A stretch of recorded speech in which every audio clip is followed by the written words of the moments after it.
Okay, I'm planning to bake Monay. And these are my ingredients: the butter with 2 egg yolks, the yeast, at ang tatlong yeast na binabad ko. So, all of them, ganyan na nangyayari. And this is all my dry ingredients: flour and granulated sugar. And ito pa yung milk ko.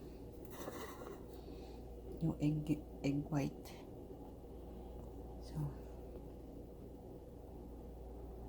So, yun. Hindi ko alam kung hindi ko alam kung bakit ganon. Hindi activate yung yeast ko. Hindi ko alam. Kanina ba ako nag-aantay? Mga 1 hour. 1 hour na hindi nag-activate. So, titignan natin. Pag di nag-activate, bibili ako ng ibang yeast. Pero kasi, magkakaibang packets yun ng yeast. So, ngayon, hindi ko alam kung anong gagawin ko. Bye. Mali lahat yung ginawa ko. Sa tatlong yun, walang nag-succeed.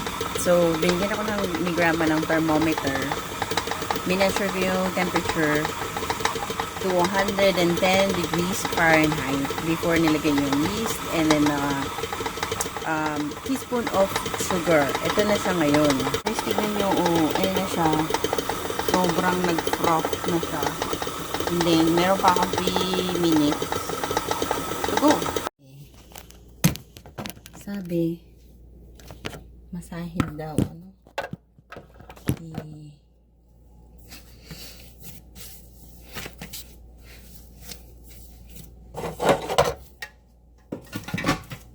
Okay.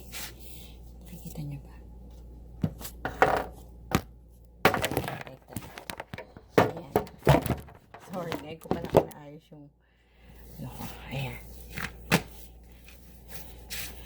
Masahin daw for 10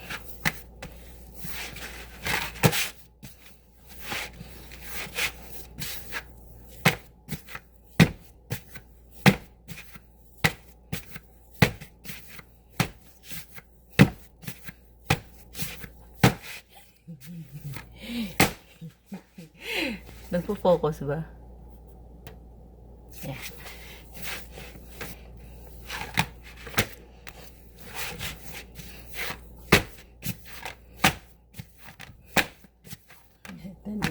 So, wow.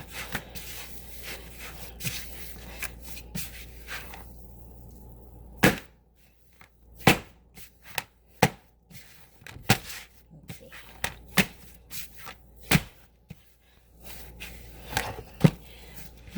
Mahirap pala maging panadero.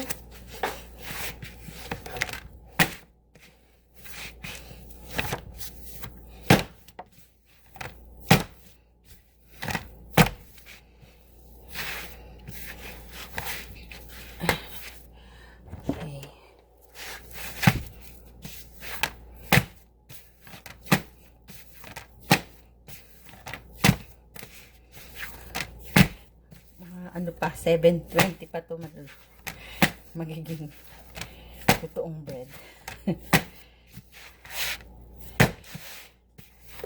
Dapat na maagang gumigising mga panadero. Mga panadero, saludo po ako sa inyo.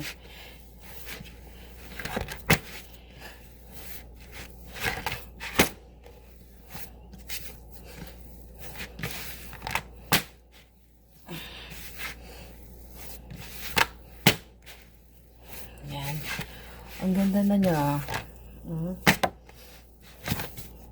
Ang sarap magmasa. Okay.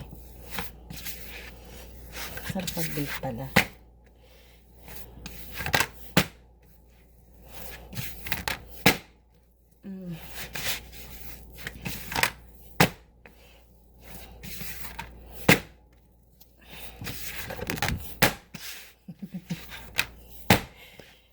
Okay. Okay.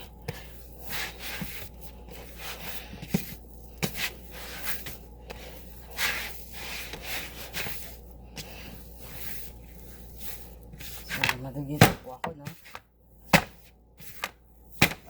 Ay. Sumusobra. Sumobra ata ako sa pagmamasa. Okay.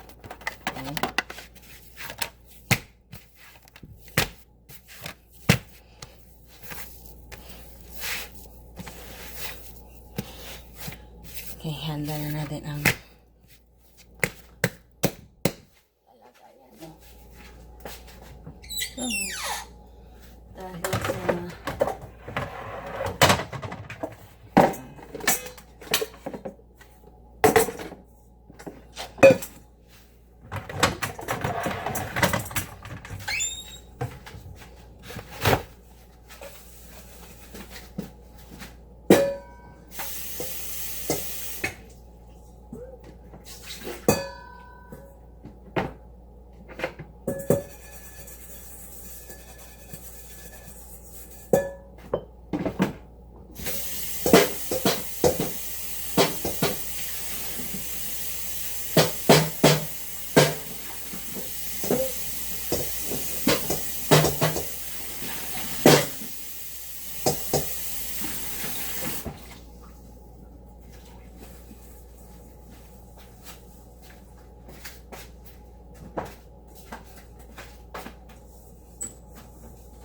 One hour. After 1 hour.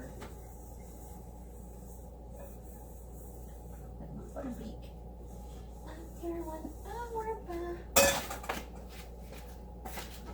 So, mag-whisk this.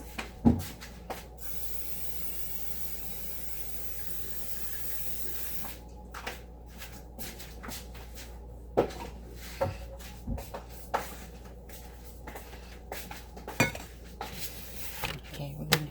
I greased this pan. Ganyan.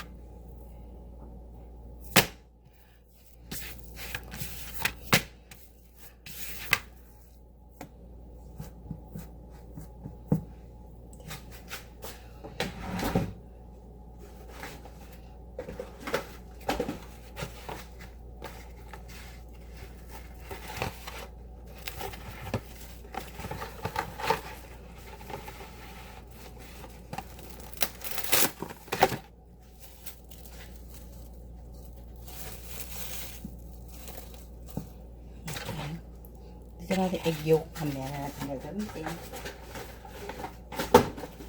Sure.